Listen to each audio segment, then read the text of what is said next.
Hello students, मैं गौरव दुरेजा। सबसे पहले मैं आपको बधाई देना चाहूँगा। आप जानते हैं हम राजस्थान बोर्ड के सभी परीक्षा परिणाम घोषित हो चुके हैं और उसमें आपके अपने विद्यालय सरस्वती शिशु मंदिर श्री विजयनगर ने सर्वश्रेष्ठ व अति उत्तम प्रदर्शन किया है। इसमें यहाँ के स्टाफ की मेहनत के साथ साथ उन सभी बच्चों की मेहनत है जिन्होंने दिन रात एक करके पढ़ाई की और अपना व अपने परिवार वालों का नाम रोशन किया। तो इसी बधाई के साथ मैं आज का टॉपिक शुरू करूंगा। आप जानते हैं कल हमने संगणन बहुलकीकरण की क्रियाविधि कर ली थी। आज है हमारा जो टॉपिक योगात्मक बहुलकीकरण। आज हम योगात्मक बहुलकीकरण की क्रियाविधि के बारे में डिस्कस करेंगे। तो सबसे पहले हमें पता होना चाहिए कि योगात्मक बहुलकीकरण है क्या। तो वह बहुलक जिनमें एकलक इकाइयां आपस में जुड़ती हैं और कोई भी छोटा अणु बाहर नहीं निकलता, योगात्मक बहुलक कहलाते हैं। वह बहुलक जिनमें एकलक इकाइयां आपस में जुड़ती हैं और कोई भी छोटा अणु बाहर नहीं निकलता, योगात्मक बहुलक कहलाता है। और योगात्मक बहुलक के निर्माण की प्रक्रिया योगात्मक बहुलकीकरण कहलाती है। क्लियर है बच्चों? अब मैं एक बात आपको बता दूं, संगणन बहुलकीकरण में आपने देखा था कि सभी एकलक इकाइयों पे कोई ना कोई क्रियात्मक समूह लगा हुआ था, या यूं कह लो कि संगणन बहुलकीकरण में वही एकलक इकाइयां थी जिनमें क्रियात्मक समूह था, वो उसकी एक पहचान थी। अब मैं बात करता हूं योगात्मक बहुलकीकरण की। इसमें बच्चों हमने एग्जाम्पल पढ़े थे buna N, buna S, polyethene, polyacrylonitrile, polytetrafluoroethene, polystyrene. हमने ये एग्जाम्पल पढ़े थे। आप इनकी एकलक इकाइयां देखें बच्चों। ब्यूना N की एकलक इकाइयां 1,3-ब्यूटाडाइईन, 1,3-ब्यूटाडाइईन plus acrylonitrile plus acrylonitrile. Buna S की 1,3-ब्यूटाडाइईन प्लस स्टायरीन, पॉलीएथीन की एथीन, एक्रिलोनाइट्राइल, टेट्राफ्लोरोएथीन और स्टायरीन। इन सभी एकलक इकाइयों के अंदर बच्चों डबल बॉन्ड उपस्थित था। डबल बॉन्ड उपस्थित था, इसका मतलब सभी एकलक इकाइयां क्या थी? असंतृप्त थी। क्या थी? असंतृप्त थी। ठीक है। तो योगात्मक बहुलकीकरण के अंदर भाग लेने वाली एकलक इकाइयां असंतृप्त होती हैं। कौन सी होती हैं? असंतृप्त इकाइयां होती हैं। क्लियर है? अगली बात बच्चों, योगात्मक बहुलकीकरण में क्या होगा? योगात्मक बहुलकीकरण अभिक्रिया शुरू करने के लिए हमें एक पदार्थ की आवश्यकता पड़ेगी जिसे हम आरंभक या प्रारंभक कहेंगे। ठीक है। योगात्मक बहुलकीकरण की क्रियाविधि को शुरू करने के लिए, आरंभ करने के लिए हमें एक पदार्थ की आवश्यकता होगी जिसे आरंभक या प्रारंभक कहा जाएगा। वह आरंभक या प्रारंभक की प्रकृति के आधार पर, इनकी प्रकृति के आधार पर योगात्मक बहुलकीकरण की क्रियाविधि दो प्रकार की होती है। यो आरंभक या प्रारंभक की प्रकृति के आधार पर योगात्मक बहुलकीकरण की क्रियाविधि दो प्रकार की होती है। पहली मुक्त मूलक योगात्मक बहुलकीकरण और दूसरी आयनिक योगात्मक बहुलकीकरण। अब बात आती है कि मुक्त मूलक कब होगी और आयनिक कब होगी। देखिए बच्चों, यदि तो किसी आरंभक का समांश विखंडन होगा, समांश विखंडन होगा, तो ये होगी आपकी मुक्त मूलक योगात्मक बहुलकीकरण की क्रियाविधि। समांश विखंडन में देखो बच्चों क्या होगा, एक सहसंयोजक बंध के अंदर 2 इलेक्ट्रॉन उपस्थित होते हैं। समांश विखंडन बराबर विखंडन होगा तो इस तरफ वाले अणु पर 1 इलेक्ट्रॉन जाएगा और इस तरफ वाले अणु पर 1 इलेक्ट्रॉन जाएगा, और ये सिंगल इलेक्ट्रॉन मुक्त मूलक या फ्री रेडिकल के रूप में वर्क करेगा। मुक्त मूलक या फ्री रेडिकल के रूप में वर्क करेगा। क्लियर है? अगर मैं कहूं कि विषमांश विखंडन हो रहा है, कौन सा हो रहा है? विषमांश विखंडन।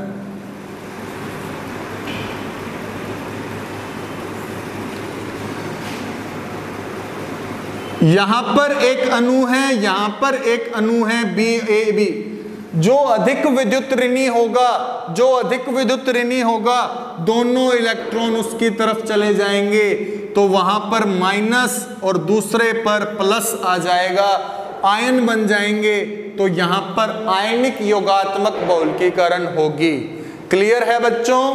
वापस देखिए, योगात्मक बहुलकीकरण को शुरू करने के लिए एक पदार्थ की आवश्यकता पड़ती है जिसे आरंभक या प्रारंभक कहेंगे। वह आरंभक या प्रारंभक एक श्रृंखला के रूप में एकलक इकाई से जुड़ेगा, एक बड़ी श्रृंखला बनेगी, यह अन्य एकलक इकाई से जुड़ेगी, अन्य बड़ी श्रृंखला बनेगी। इस प्रकार एक श्रृंखला में वृद्धि होती जाएगी, इसलिए इसका दूसरा नाम श्रृंखला वृद्धि बहुलकीकरण भी है। श्रृंखला वृद्धि बहुलकीकरण भी होता है। क्लियर है? संघनन का नाम पद वृद्धि बहुलकीकरण था, जबकि योगात्मक का नाम श्रृंखला वृद्धि बहुलकीकरण होगा। क्लियर?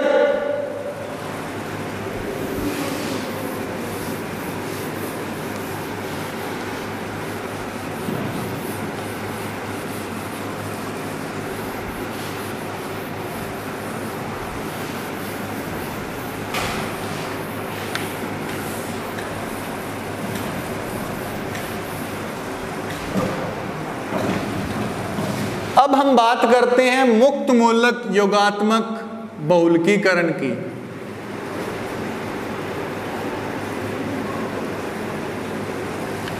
मुक्त मूलक योगात्मक बहुलकीकरण अभिक्रिया के बारे में हम बात करते हैं।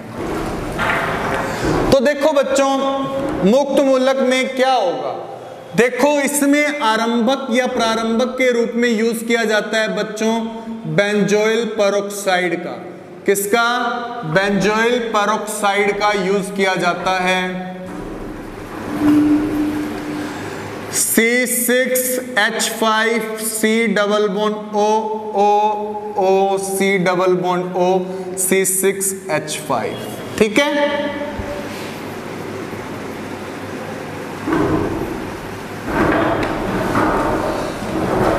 अब बच्चों क्या होता है, मुक्त मूलक की बात कर रहे हैं, इसका समांश विखंडन होगा। क्या होगा? समांश विखंडन होगा। अभिक्रिया को शुरू करने के लिए प्रारंभक की आवश्यकता होती है। प्रारंभक के रूप में बेंजोइल पेरोक्साइड आ गया है, इसका समांश विखंडन होगा और अभिक्रिया प्रारंभ हो जाएगी। इसलिए जो पहला स्टेप है उसे कहते हैं बच्चों श्रृंखला प्रारंभिक पद। क्या कहते हैं? श्रृंखला प्रारंभिक पद। क्लियर है? हम यहां पर बेंजोइल पेरोक्साइड ले रहे हैं,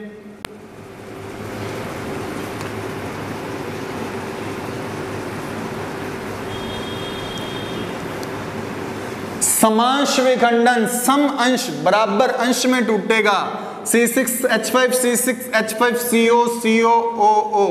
तो यहां पर इस सहसंयोजक बंध पर 2 इलेक्ट्रॉन हैं, एक यहां आ जाएगा और एक यहां आ जाएगा। क्लियर है? और इस बंध का विखंडन हो जाएगा। तो देखिए क्या बनेगा,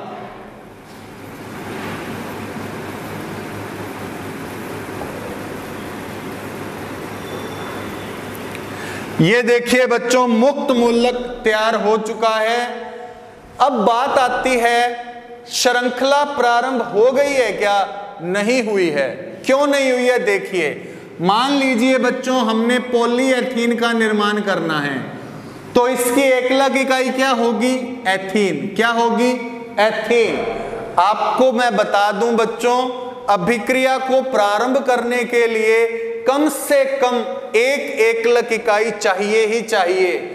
देखो, अभिक्रिया को या श्रृंखला को प्रारंभ करने के लिए कम से कम एक एकलक इकाई तो चाहिए ही चाहिए।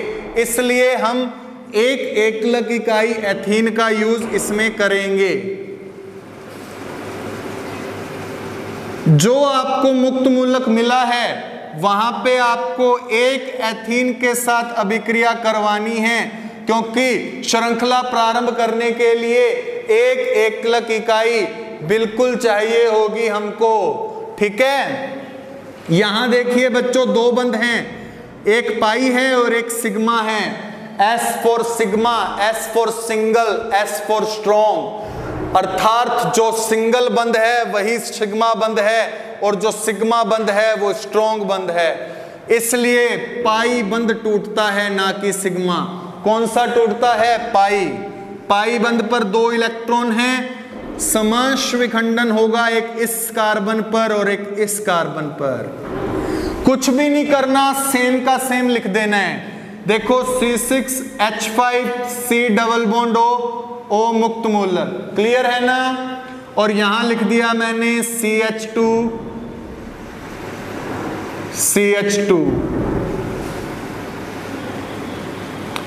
ठीक है, देखो सेम का सेम लिख दिया और कुछ भी नहीं किया। आप देखें, एक फ्री रेडिकल यहां है और एक फ्री रेडिकल यहां है। एक बंध बनाने के लिए कितने चाहिए? दो चाहिए। तो इन दोनों से किसका निर्माण हो जाएगा? बंध का निर्माण हो जाएगा और एक बड़ा मुक्त मूलक तैयार हो जाएगा। क्लियर है ना? दूसरी बात बच्चों, पॉलीएथीन के निर्माण में n एकलक इकाइयां भाग लेती हैं। एक एकलक इकाई ने श्रृंखला को प्रारंभ कर दिया है। अब यह जो मुक्त मूलक है वो अन्य एकलक इकाइयों से बारी बारी से जुड़ेगा और बड़े मुक्त मूलक का निर्माण करेगा। जब यह एकलक अणु बारी बारी से अन्य एकलक इकाइयों से जुड़ेगा, तब अभिक्रिया चल रही होगी, संचरित हो रही होगी। इसलिए दूसरे पद को कहते हैं बच्चों श्रृंखला संचरण पद। क्या कहते हैं? श्रृंखला संचरण पद। क्लियर है? जो मुक्त मूलक अणु हमें मिला है श्रृंखला प्रारंभिक पद में, वो हमने ले लिया।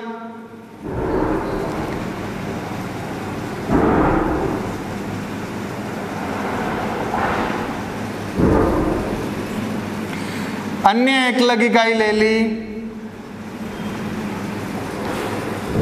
फिर से पाई बंध में कितने इलेक्ट्रॉन? दो। समांश विखंडन कर दीजिए,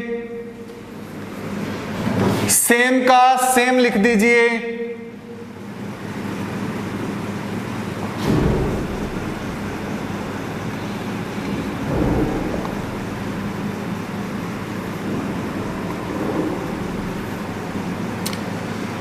एक मुक्त मूलक ये रहा, एक मुक्त मूलक ये रहा, ये दोनों क्या बना देंगे? बंध बना देंगे। क्लियर है? इसी प्रकार अन्य एकलक इकाई से ये मुक्त मूलक जुड़ जाएगा।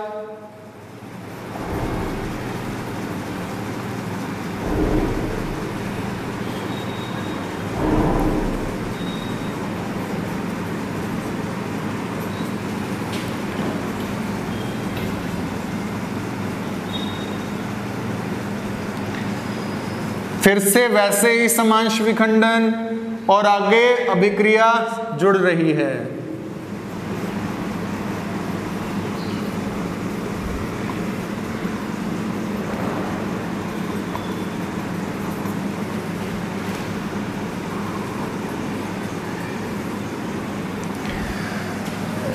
इतना इनफ है श्रृंखला संचरण पद को लिखना, क्योंकि n स्टेप तक हम नहीं लिख सकते, तो हम यहां दिखा रहे हैं कि ये चल रहा है अभी। क्लियर है? यहां तक समझ आया? और अब आता है बच्चों लास्ट स्टेप।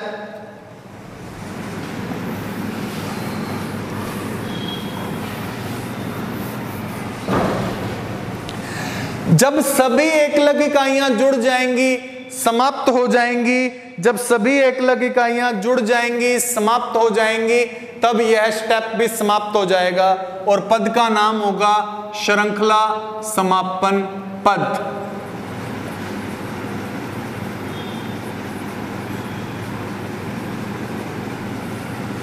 यह दो प्रकार से होगा बच्चों, यह दो प्रकार से होगा, श्रृंखला समापन पद यह दो प्रकार से होगा। पहला युग्मन से अर्थात जुड़कर। देखिए बच्चों, हमने n तक जोड़ लिया है, हम इसको लिखेंगे कैसे? आप इसे छोड़ दीजिए, इसे मत काउंट करें। देखिए पहले कितने CH2 हैं? एक। अगले स्टेप में कितने आ गए? दो। तो n स्टेप तक कितने आ जाएंगे? n। कितने आ जाएंगे? n। तो यहां आपको कैसे लिखना है?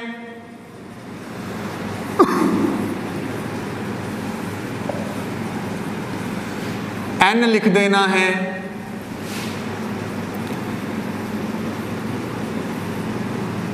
क्लियर है? जितने CH2 आ रहे हैं n स्टेप तक वो लिख दिए, n से दर्शा दिए। युग्मन में क्या होगा बच्चों? डिवाइड होगा, इतने ही अणु यहां ले लेने हैं। मान लो 1000 हैं तो 500 इधर 500 उधर, मान लो 2000 हैं तो 1000 इधर 1000 उधर, इक्वल ले लेने हैं बस। तो सेम चीज यहां लिख देनी है।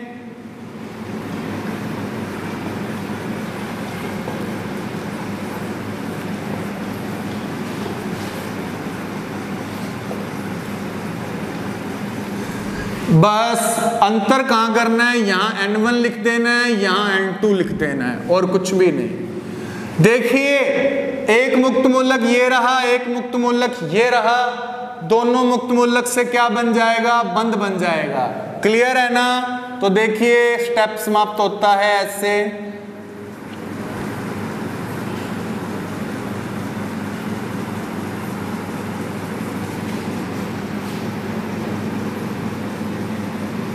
यहां बंद बन जाएगा,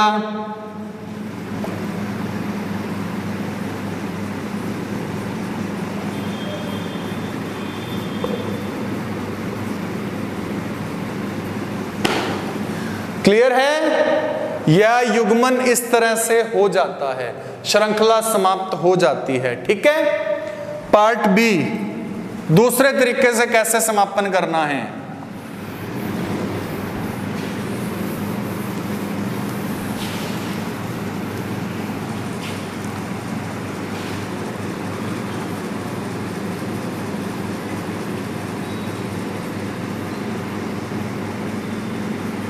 असमानुपातन हाइड्रोजन का ट्रांसफर, हाइड्रोजन का ट्रांसफर। कुछ भी नहीं करना बच्चों, बस एक एकलक इकाई एक मुक्त मूलक अणु से दूसरे मुक्त मूलक अणु में हाइड्रोजन का ट्रांसफर करना है।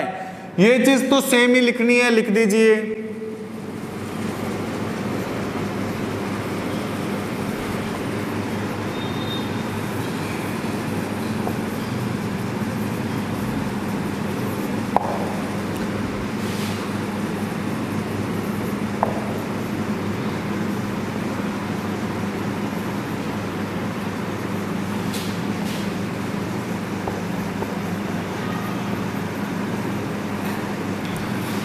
अब आपने एक अणु से हाइड्रोजन का ट्रांसफर दूसरे अणु में कर देना है।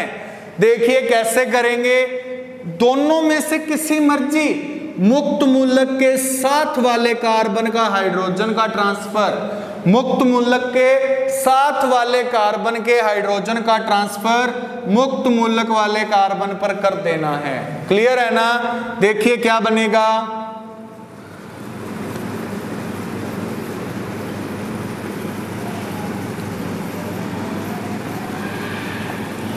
यहां से हाइड्रोजन चला गया है।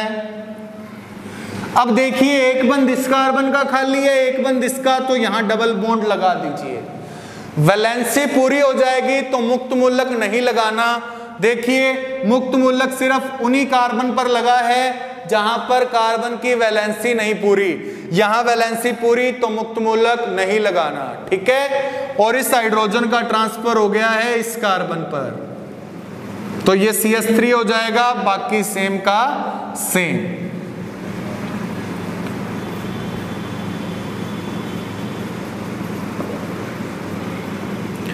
तो इस प्रकार से श्रृंखला समापन पद कंप्लीट, और इसी के साथ आपकी योगात्मक बहुलकीकरण की क्रियाविधि भी समाप्त होती है।